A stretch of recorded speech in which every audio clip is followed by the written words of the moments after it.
Hi, Carmen. Really nice to meet you. Thanks for agreeing to do this interview. Yeah, no problem. So, would you be willing to tell me a little bit about yourself, like where you were raised, where you grew up? Just like a regular old-fashioned family, really. We just sat down every night and had supper together and went to school every day and never really done nothing extreme, just took it day by day. And my dad was like old-fashioned. He was like, go to work, come home, and that was it. He never really... Pretty normal childhood, sort of? Yeah, like there was no abuse or nothing like that. I was just strict. It was like you did what you were told, and if you didn't, then you were told how to do it right. And if you didn't do it right the first time, then you got punished. Punished, like strict punishment or nothing, just kind of normal punishment, or? Depends on what you got in trouble doing. Oh, okay. And so, where was home? No, in Bridgewater on a farm in the country. in British Columbia? No, Nova Scotia. Oh, okay. And East Coast. And what brought you here? I got in trouble and ended up going to jail, and then I got flown out here through the courts or whatever, and did my time in a BC jail. Oh, okay. And got released into the Lower Mainland, into just like I don't know. It was okay for the first 2 years, and then it was just gonna spiral down. I went from being on parole to having my own house and 5 acres of farm property in BC. Oh, really? Yeah, and living rent free. And then after me and my girlfriend split up, I ended up losing the house, like all within a year of getting it all. It was like took away so as fast as I got it. And how did you lose your house? Because my in-laws were going through a midlife crisis, and like pretty much, I don't really know why they like told their daughter like or something got in their daughter's head, and then she wanted to go back to mommy and daddy. I never got no rhyme or reason. It was just she left, and that was it. And it was weird. I never got no closure at all. Like I can handle being broken up with, like so that wasn't the problem. It was not being told why, or like we wasn't fighting. We were like everything was too hunky dory for it just to be over like that. Were you using any substances at that time? No. Oh, nothing. No. And so you're using some these days? Tons. Oh, and what substance in particular? Fentanyl and crystal meth. Okay. And so daily and lots of it? Is that what you're saying? Basically, okay. Yeah. And so that all happened after the breakup of your relationship? I was an opiate user before I went to jail. What kind of user, sorry? Opiates, like morphine. Oh, okay. And okay. like heroin. And then you cleaned everything up? Well, I had no choice. I was in prison. Okay. And then when I get out, it was like a fresh start. And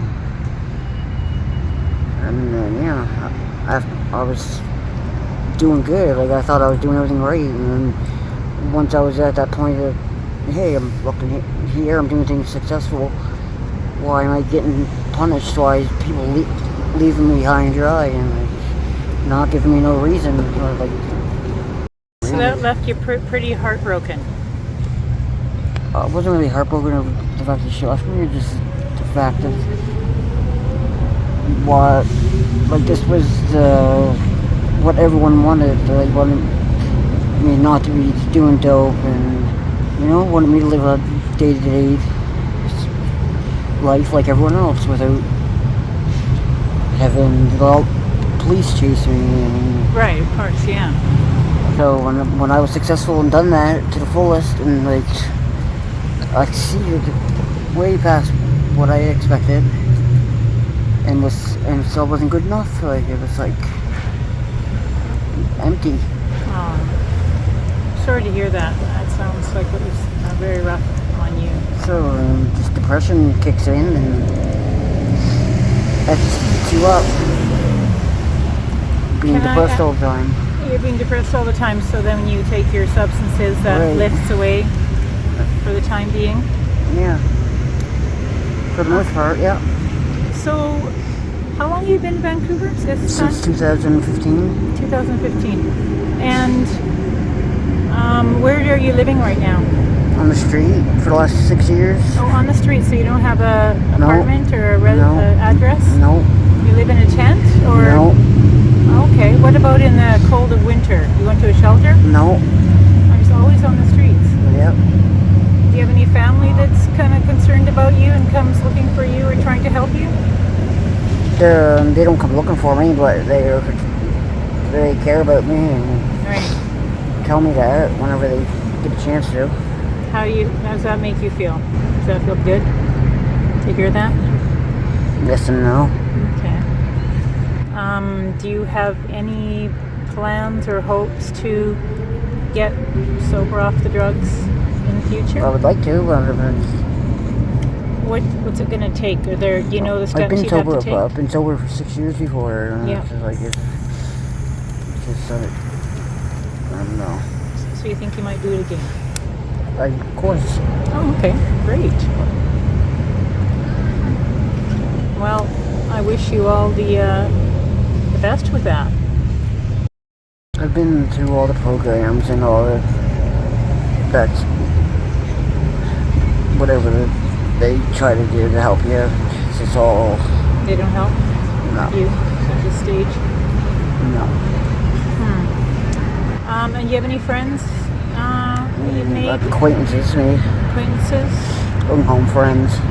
Some people to at least keep company with? Very few, but yeah, a couple. Another question for you. Would you like to be in a SRO or a shelter or have some kind of apartment, or you at this stage are fine with just to live outdoors? No, I want a place of my own, but I don't want to be in an SRO or shelter or any of that. I want at least a one bedroom or something like that. Is there any way for you to go about getting that, or is it a waiting list, or some steps you got to take to make that possible? There's a waiting list, I guess. I don't know. Whenever I don't know. I just gave up trying to do it. And what about meals? Do you find enough places where you can grab something to eat? There's lots of food. I don't go hungry. Okay, lots of food around, so you're okay in that respect. But still, like, I see people getting places to live, like, snap of fingers. It's not who you know, it's who you blow. It's crazy. Like, people who get jumped the list from 0 to the end. Like, it's just like, are you serious? Like, I've seen people had like 2 or 3 places, and I've never had one. Oh. Wow. Like I rented a room in Joyce when I first got out of jail and off parole, and then from there I went and lived in a 1-bedroom basement suite with my girlfriend's best friend in Surrey, and then from there went and rented a 3-bedroom basement suite and I had the master bedroom. That was nice, with my girlfriend and her best friend, and then from there is when I got the house and 5 acres, and I was like right there. I was in my glory. I was like couldn't get no happier, and just had the rug pulled out from underneath me, and right, and that fell apart. Yeah.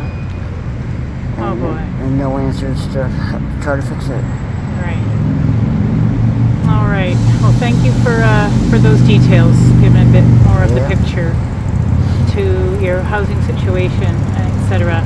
Is it okay if I ask you what it was that you went to jail for originally? Just trying to support a habit. I was driving the car that my brother, he had stolen like a whole bunch of hunting rifles and sold them, and then when they got recovered, my brother ended up ratting me out to the police and got charged. So you got charged with possession of stolen firearms? Yeah. Okay. And yeah, I guess that definitely is something they take seriously. But that was just something that they got me on. Like, they were trying to get me to go to jail for like a long time for other stuff. But it was just the only thing they could get me to stick. All right. So that put you in jail for how long? 3.5 years. 3.5 years. Okay. Well, I appreciate you taking some time to tell me all about what's happening with you. And like I said, if there's something you think of I can help you out with, just let me know. Something to drink. Something to drink? Absolutely. We'll get you some stuff so you feel like you've got everything you need for now. Yeah. And okay, well, thank you very much for speaking with me. And I will see you around. Come say hi and see how you're doing. Thank you. Yeah. Okay, take care.